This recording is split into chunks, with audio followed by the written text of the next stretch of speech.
Hello and welcome to Starting Points. I'm your host, Jay Brenneman, bringing you the voices of change in your communities and our region. Joining me today is Matthew Griffith, the Veterans Outreach Coordinator for the Community Resources for Independence. Matthew, welcome. Thanks for having me, Jay. First off, tell me a little bit about your background. Are you originally from the area? I am. I am originally and lifelong from Edinburgh, so Okay. I grew up here. Graduated from John McClain High School in 2004, and then shortly thereafter, in 2005, I enlisted in the United States Army. So graduated in 2004. Was it an immediate decision to join the military? What led to that decision for you to? It wasn't immediate. I actually spent the majority of that time working. I actually worked at Plow the River Outdoors for a little while. And then thereafter, I did a semester here in the spring, which didn't go as planned, I should say. But so you started off with college. I did, yeah. And work and try to get into that. I did do a semester of school, and then came the summer of 2005, and I was still kind of just confused. I wasn't necessarily sure what I wanted to do. Were you 18 at the time? I was 18. Okay. Yes, yeah. Yeah, well, at 18, often, we're trying to figure out where we're going. I think a lot of people, even in their 20s or 30s, are still trying to figure that out. Exactly. It's confusing, yeah. So was it a recruiter that contacted you? Did you contact the recruiter's office? What was that switch that made you walk through that door? Well, come midsummer, I hadn't re-enrolled in classes here at Edinburgh, and I still had that uncertainty about what I was going to do, so I actually sought them out. And I went and spoke to them and kind of lined things up to do that, to enlist. So what made you choose the Army versus any of the other branches? To be completely honest with you, I kind of explored all options, but Okay. they were the most accessible and the most willing to kind of work with you on a number of things for enlistment and that type. So when you were looking at your job options for the Army, what was that decision-making process like, and what did you settle on? Well, I wanted to do something that was going to be physically challenging. Were you an athlete in high school, or? I was an athlete. Okay. I played football, basketball in high school, and so I kind of, and I never really was academically, skilled. I did well, but it was the motivation there, and especially at that age for me personally, that was a time that was difficult in school. So I wanted to kind of go do something physical, and I wanted to spend that 18, 19. Well, the Army is definitely, or any of the military branches, is really good for that. So exactly. Your military occupation, what did you end up signing up with? I enlisted with a contract to go to infantry school. And then thereon I actually signed up to go specifically into Ranger Regiment.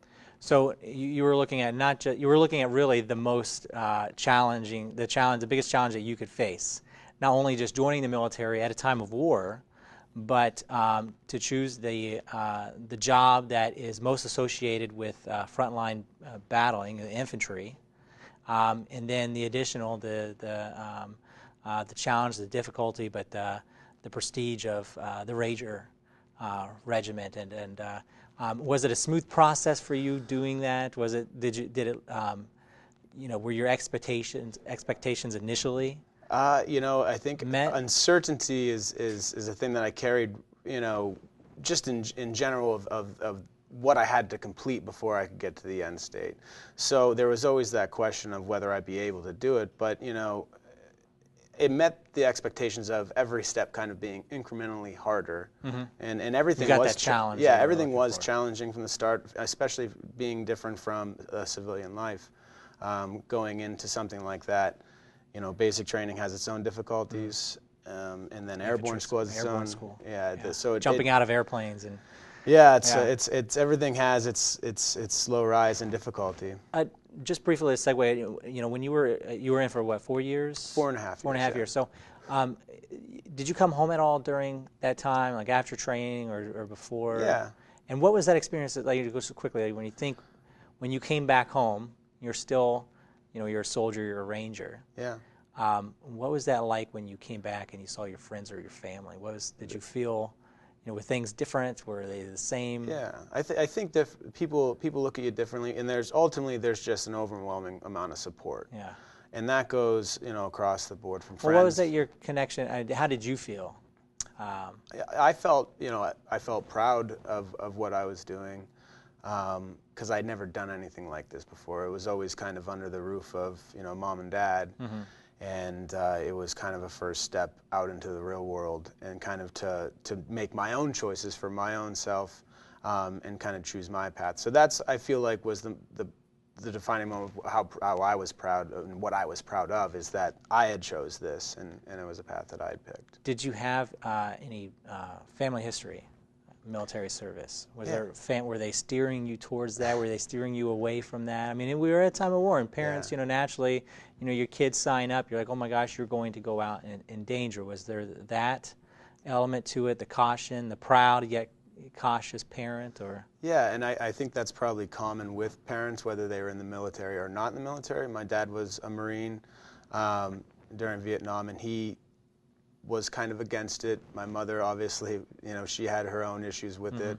But ultimately, they knew it was my choice to be made. They wanted to voice their opinions and let me understand where they were coming from and their concerns with that, and rightfully so. They're there to support you. Exactly. When you initially signed up, so you signed up for the 4-year contract, a 4.5 years contract. Did you expect to make it a career?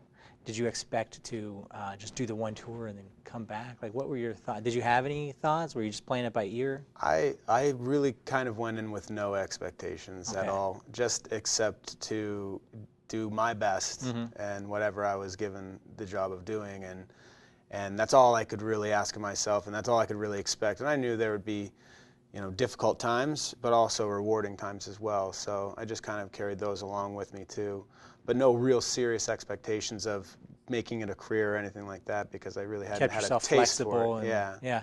Well, so when you were in overseas tours of service, did you deploy to any of the Africa, Middle East, Afghanistan, Iraq? Yeah, I had 4 combat deployments, 2 to Iraq and 2 to Afghanistan, and they were split. My first one was to Afghanistan, the same year that I actually, in 2006, and then 2 to Iraq, and then 1 back to Afghanistan in 2009. How long were you, after you completed your training, airborne, ranger, infantry, after you completed that training, how much time did you have between that and when you deployed overseas? I arrived at Fort Lewis, Washington, in a 2nd Ranger Battalion in 2006 in March, and I ended up deploying for the first time in October. Okay, it's about half a year Yeah, or so. so about 6 to 8 months. So you went right into a unit after training, and they were gearing up. So there was additional training and readying. What was that experience like, the tempo of training and going and packing and then coming back and unpacking and then regrouping? What kind of impact has that had on your life since then? Is that still a part of you, or? Yeah, I mean, it does totally encompass that concept of hit the ground running, because being a young guy in a unit like that, it's a constant challenge. Running, whatever you have to do, you better be doing it as quickly as possible. Yeah. And that does transition even beyond being a younger individual in the unit to also being a leader, because then you expect that from yourself, because you carry that with you from being a private. So I guess now I carry a little bit with me, the sense of urgency, as when you're dealing with tactical combat situations or whatever it might be, is a little bit different when you're dealing with things in the civilian world, so you have to kind of adjust. But those are things that I can carry, outside of the military to, have a little bit more attention to detail and that type of thing. So when you were in, did you progress through the ranks at all? Did you make it to as a non-commissioned officer? Yeah, I did. I spent, I think, 3 years there, and I became a sergeant, and I was a section leader. And what did that leadership responsibility, what did that encompass? Well, I was in charge of an entire company's, each platoon in the company had a Gustav, which is an 84 millimeter recoilless rifle. So it's a big gun. It's essentially the modern day bazooka, I guess you could say. So it's a very cool weapon. So each platoon has a gun for each, and then so they're combined in the company. And so I was the section leader of the AT section, the anti-tank section, which was the Gustav section. Yeah, big responsibility. Where were you, and when did you make that decision to not seek reenlistment? I was at my we were getting ready to go on what would have been my 5th deployment, and I was nearing the end of my enlistment time. And I think what it came down to was that one of the main things that I wanted to join the military is because I wasn't ready for school, and I knew that they would assist with school. And so at that point in time, when my time was ending, I really kind of wanted to focus back on where it all started, and that was going back to school. So you felt like you had the tools or the skill sets, or you a little bit more focus, where you can go back and tackle that and know where you're going with it. Absolutely. I felt like I was far more prepared, both in a maturity standpoint, but also in kind of what I was looking to do with my life. Well, what year did you get out of the military? 2010. So 2010, and you went straight to school right after 18 that. days, yeah. And how old were you at that time? I was 25, I believe. 25. How did that feel, being 25 years old, combat veteran, in a classroom environment? It's it's slower. It's a slow pace. It's just sitting in a lecture format. Because it had been a long time since you've been in that environment. A lecture format, sitting in a classroom, learning. It had been a long time since I had been back in that environment, and so it was a transition that needed to take place. Did you find whether it was group activities or group projects or just participation in class? Did you find that those years that you've had in the military, did you feel that provided some element of a support or to the classroom, to the learning experience? Do you think that had much to offer for that? Yeah, I mean, I think it helps with your confidence to participate in class, and for me personally, participation during class gives me the best opportunity, and this is me personally, to learn the material. How do you think it felt for the other students or the faculty for the classes, having you, 25-year-old combat veteran, sit in the classroom? Well, I wouldn't. I don't know if a lot of people necessarily knew that I was a veteran. So you were quiet, or you didn't make it a... Yeah, you didn't say, hey, I'm a veteran, no, I'm in your class. I mean, if it was ever of conversation, then maybe it would be, I didn't hide it, obviously. And what was your major?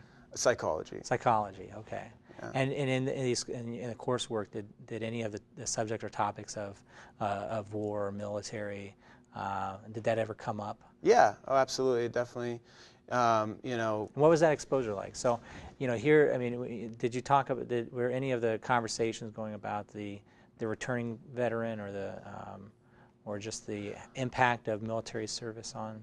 Yeah, and we covered it in a couple classes, when it talked about not just on the veteran themselves, but also the family of veterans, and specifically with post-traumatic stress disorder, and that type of thing. So, I found myself occasionally learning stuff that, you hadn't really thought about. Yeah, and I had some, maybe had known people who had worked through some issues, and so I had a little bit of experience with that. So it's kind of cool to see it in the classroom, and then also have some experience with it outside as well. Matthew, hold that thought. We're going to take a break real quick.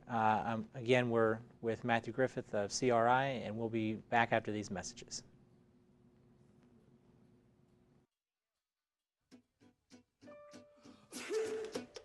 Danse, balance la cadence, ondule bien tes hanches au bal du dimanche. Danse, que la fête commence.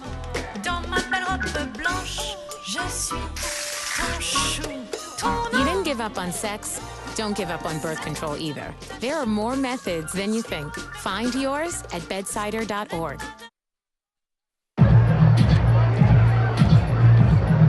If you drive buzzed, it could cost you around $10,000. You'll face major legal fees, major fines, and steep insurance penalties. You could lose everything. Buzzed, busted, and broke. Because buzz driving is drunk driving.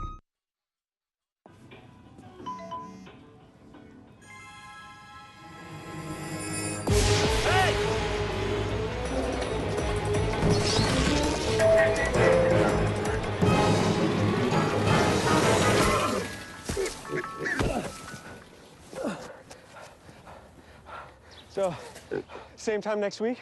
Well, of course. Put away a few bucks, feel like $1 million. For free tips to help you save, go to Feed the Pig.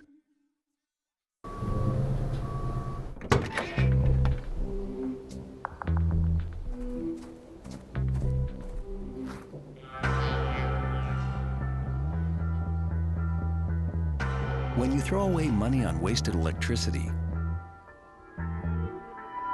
you're throwing away everything you could have bought with it. Saving energy saves you money. Learn more at EnergySavers.gov. Hello and welcome back to Starting Points. I'm your host, Jay Brenneman. I'm here today with Matthew Griffith from CRI. Matthew, before the break, we were talking a little bit about who you are, where you were, and what you do. And so you're an Edinburgh native. You were an athlete in high school, joined the military, became an Army Ranger, went to war several times, but then you made that transition out and started going to college. Your major was psychology. And how long were you in school? Was it 4 years? Yeah, a little, because I graduated in the summer, so it was a little over 4 years. Why psychology? I was started as a general education major, and when it came to the point that I had to decide a major, This was the best fit, or?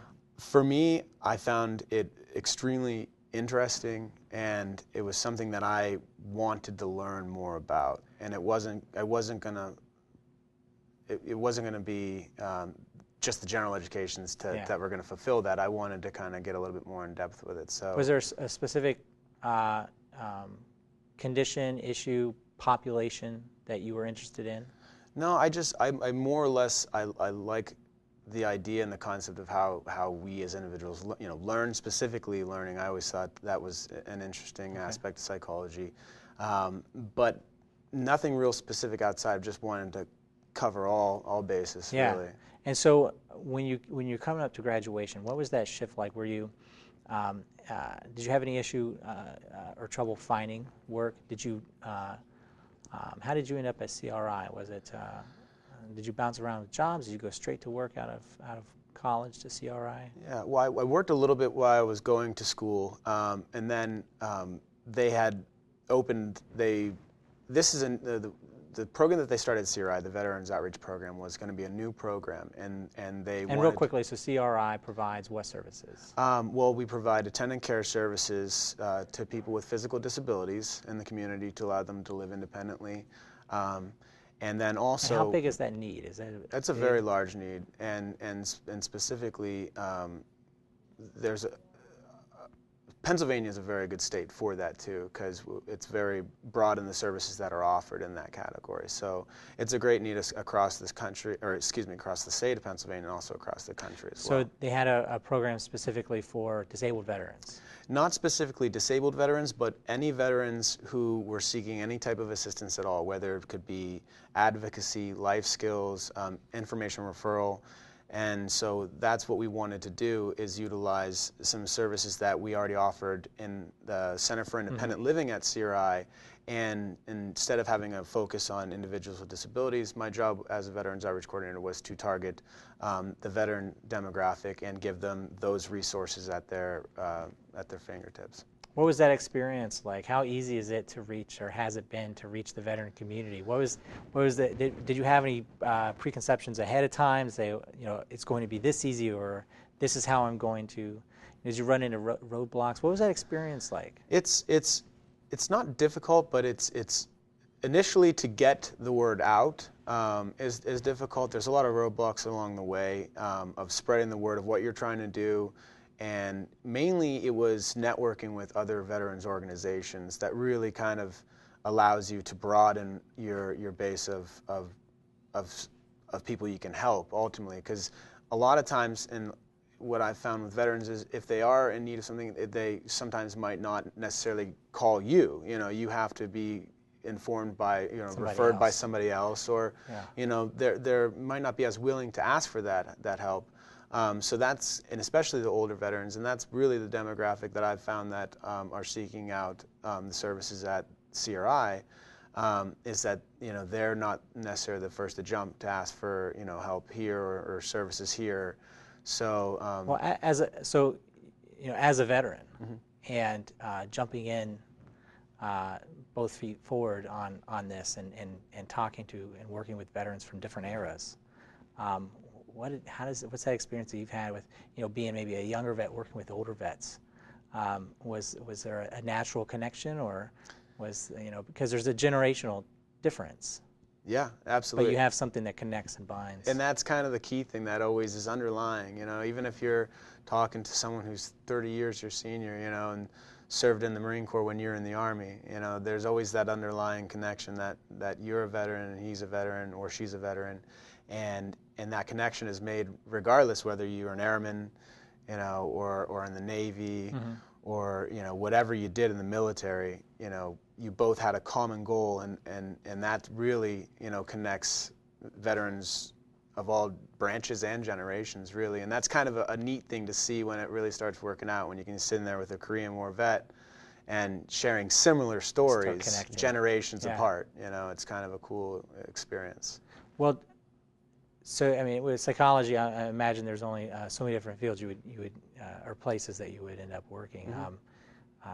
Why, or did you have any thoughts ahead of time? So I'm going to work in the nonprofit sector, the human service sector, versus private sector of companies and organizations like that. Did you ahead of time, did you know that you would be working in human services in some form? I didn't know for sure. I knew that with a psychology degree, that would be something is ultimately helping people. And that's something that I knew was there, and that's something that was appealing to me.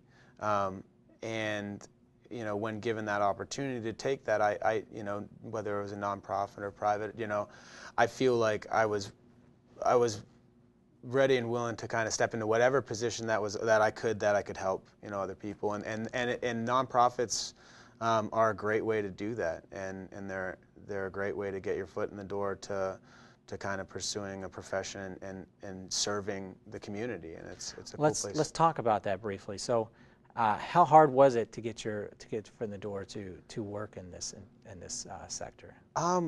I had some family relations with some people that were already there, and that's kind of how that got started. Just the information was given. Knowing somebody who knows somebody. And it was a position that was being started, and it was just kind of mentioned that they had known that I was going to school.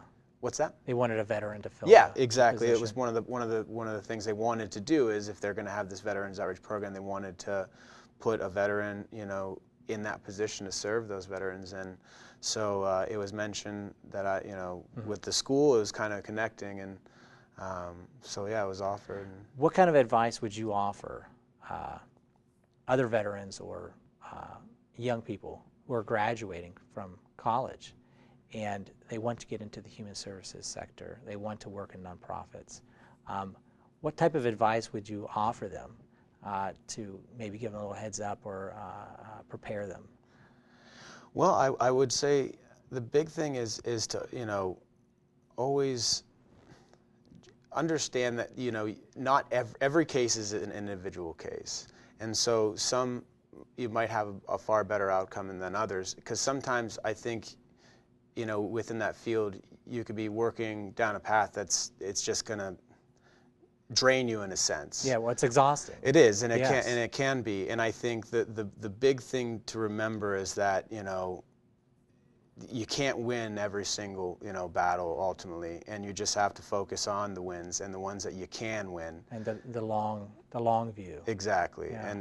And because it's the ones that you really struggle with that you carry with you that can ultimately, you know, just lead to that exhaustion. Yeah. But, you know, there's a lot of good to be done, and if you kind of work with that and keep that in mind, it's a really great, you know, So it's profession to be rewarding, in. but it's challenging. It is a challenge, but like you said, it's very rewarding. Do you think there's a lot of opportunities out there for young people or graduating young people or graduating veterans? Do you think there's a lot of opportunity out there in the field?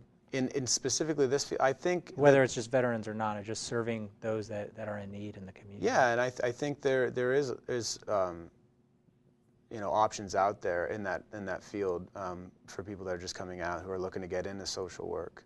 But your advice would be to steel yourself against some of the challenges that come up. Right. Do you really see that? You know, naturally when you said, you know, you joined the military and you're kind of playing it by ear and kind of going along, do you think that that's assisted you in the nonprofit realm as well, kind of just playing it by ear? Because, you know, a lot of programs are grant funded. We don't, you know, you never know if it's going to exist from one year to the next, right? Whether it's state monies or other else. So, you know, how do you prepare somebody for that? Well, I think you got to be flexible, and that does kind of go back to the military thing, is being able to be flexible and you know, adapt accordingly to whatever is asked of you, because there's just even times where you might be asked to do something that's a little bit outside of your job, you know, specifications, and you just kind of got to do it, because ultimately if you don't do it, then someone might either miss out on services or lose services that they desperately need. So you do carry that you know, that extra weight when you need to, and but it is, again, it's a rewarding place to be, and you are exposed to a lot and you learn a lot, and it's a good real world, you know, experience right off the bat. You know, learning things that you might not have really known before or been exposed to before, and it can really help develop you as a professional too. Matthew, thank you so much. Yeah. It's been a really rewarding and learning experience speaking with you and your experience as joining the military and getting out and serving the community. So again, thank you very much. I'm here today with Matthew Griffith. He's a Veteran Outreach Coordinator for Community Resources for Independence. This is Starting Points. I'll look for you next time for another installment. Thank you and have a great day.